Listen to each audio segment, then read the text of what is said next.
friends. Today's color is purple, and our read aloud is Lily's Purple Plastic Purse. Lily loved school.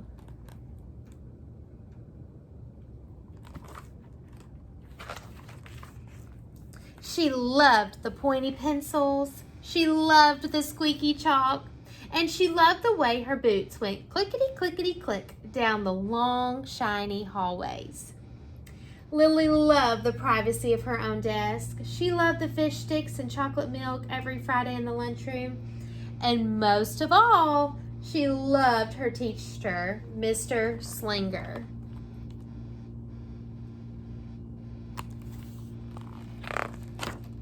Mr. Slinger was sharp as a tack. He wore artistic shirts. He wore glasses on his chin around his neck, and he wore different colored tie each day of the week. Wow, said Lily. That was just about all she could say. Wow.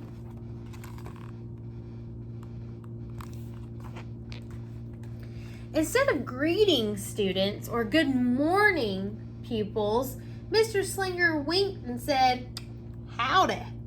He thought the desk and rows were old-fashioned and boring. Do you rodents think you can handle a semicircle? And he always provided the most tasty snacks, things that were curly and crunchy and cheesy. I want to be a teacher when I grow up, said Lily. Me too, said her friends Chester, Wilson, and Victor.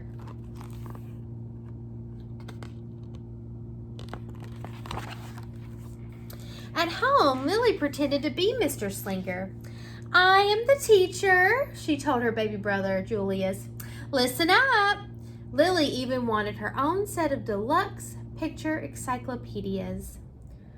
"What's with Lily?" asked her mother. "I thought she wanted to be a surgeon or an ambulance driver or a diva," said her father.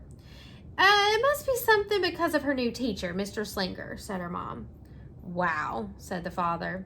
That was just about all he could say. Wow. Whenever the students had free time, they were permitted to go to the light bulb lab in the back of the classroom. They expressed their ideas of creativity through drawings and writings. Lily went often. She had lots of ideas. She drew pictures of Mr. Slinger, and she wrote stories about him too. During sharing time, Lily showed her creations to the entire class. "Wow," said Mr. Slinger. And that was just all that he could say. Wow.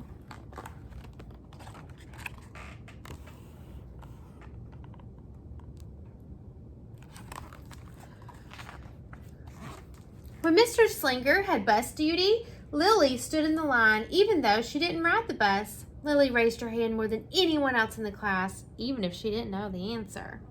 And she volunteered to stay after school to clap the erasers. That means to clean them. "I want to be a teacher when I grow up," said Lily. "Excellent choice," said Mr. Slinger.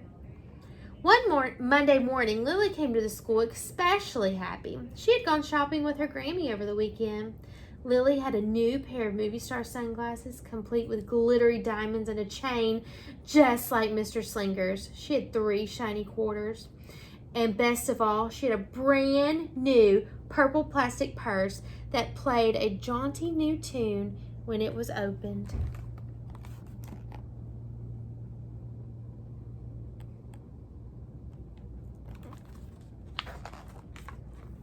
Lily wanted to show everyone. "Not now," said Mr. Slinger. "Listen to our story." Lily had a really hard time listening. Lily really wanted to show everyone. "Not now," said Mr. Slinger. "Let's be considerate of our classmates, Lily." Lily had a hard time being considerate. Lily really wanted to show everyone. "Not now," said Mr. Slinger. "Wait until recess or sharing time." But Lily just couldn't wait.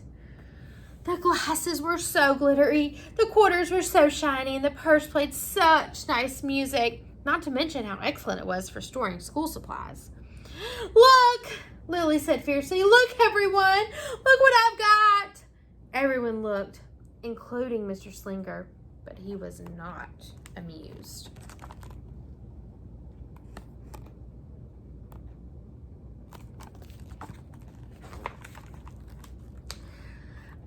I'll just keep all your things at my desk until the end of the day, said Mr. Slinger. They'll be safe here, and then you can take them home. Lily's stomach lurched. She felt like crying. Her glasses were gone, her quarters were gone, her purple plastic purse was gone. Oh, Lily longed for her purse all morning. She even was too sad to eat her snack that Mr. Slinger served before recess. That afternoon, Lily went to the light bulb lab. She was still very sad. She thought and she thought and she thought, and then she became angry. And she thought some more, and then she became furious. And then she thought and thought a bit longer, and then she drew a picture of Mr. Slinger.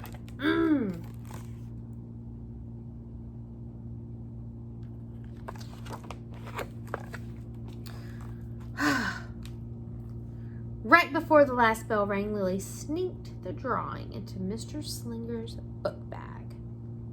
Let's look at that drawing. Big, fat, mean Mr. Stealing teacher. Bad. Claws. Thief. Bad. Wanted by the FBI. I do not want to be a teacher when I grow up. When all the students were buttoned and zipped and snapped and tied and ready to go home, Mr. Slinger strolled over to Lily and gave her her purple plastic purse back. It's a beautiful purse, said Mr. Slinger. Your quarters are nice and jingly, and those glasses are absolutely fabulous. You may bring them back to school as long as you don't disturb the rest of the class. I do not want to be a teacher when I grow up, Lily said as she marched out of the classroom. On the way home, Lily opened her purse. Her glasses and quarters were inside, and so was a note from Mr. Slinger. It said, "Today was a difficult day. Tomorrow will be better." There was also a small bag of tasty snacks at the bottom of her purse. Lily's stomach lurched. Oh, she felt like crying. She felt simply awful. Lily ran all the way home and told her mama and daddy everything.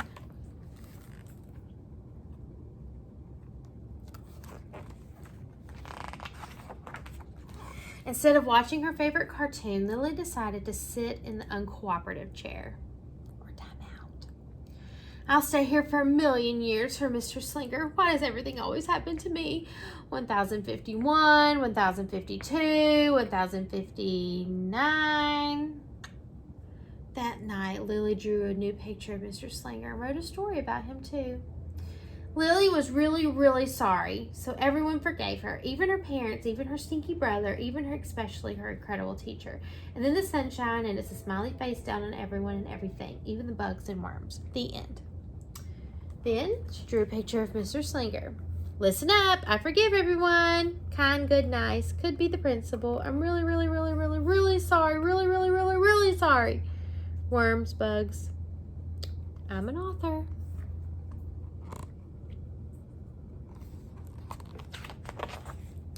Lily's mama wrote a note, and Lily's father baked some tasty snacks for Lily to take to school the next day. I think Mr. Slinger will understand, said Lily's mom. I know he will, said Lily's dad. The next morning, Lily got to school early. Oh, these are for you, Lily said to Mr. Slinger, because I'm really, really, really, really, really, really, really, really, really, really sorry.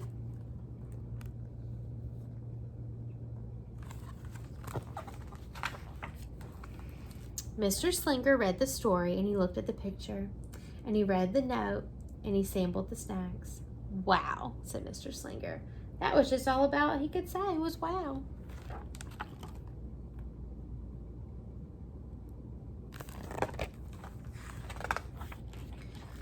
What do you think we could do with this? Asked Mr. Slinger. Can we just throw it away? Asked Lily. Excellent idea, said Mr. Slinger. It was the bad picture. During sharing time, Lily demonstrated the many uses and unique qualities of her purple plastic purse, her shiny quarters, and her glittery movie star sunglasses. Then she did a little performance using them as props. It's called interpretive dance, said Lily. Mr. Slinger joined in. Wow, said the entire class. That was just about all they could say. Wow.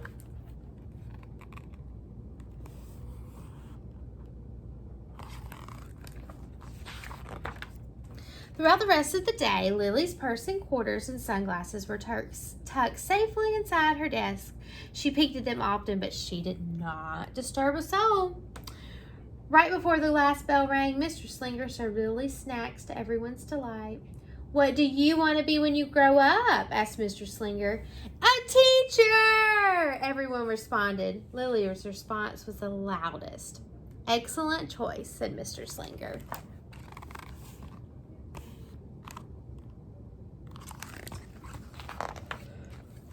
As the pupils filed out of the classroom, Lily held her purple plastic purse close to her heart. Mr. Slinger was right. It had been a better day. Lily ran and skipped and hopped and flew all the way home. She was so happy. And she really did want to be a teacher when she grew up.